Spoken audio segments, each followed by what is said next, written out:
Welcome to the Slop Temple. We pray this video helps.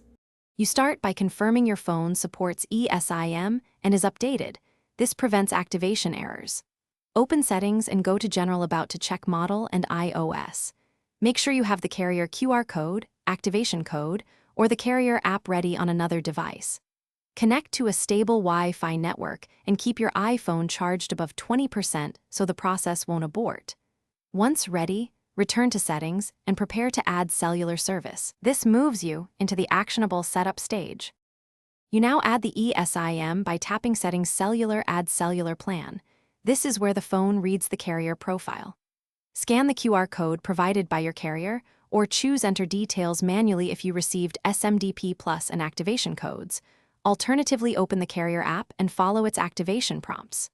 Once the plan downloads, label it Primary, Secondary, Work, so you can tell lines apart. Then pick Default Voice and Data Preferences. These choices determine how apps and calls use each line. Finish by activating and verifying service.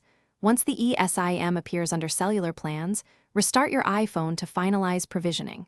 Make a test call, send an SMS, and load a web page to confirm voice, text, and data are working. If you need to switch lines, go to Cellular and change your default or enable line use for contacts. If activation fails or you see errors, make sure QR details are correct. Try Add Cellular Plan again, or contact the carrier. Reset network settings only as a last resort. Thanks for watching. Consider subscribing if we helped you.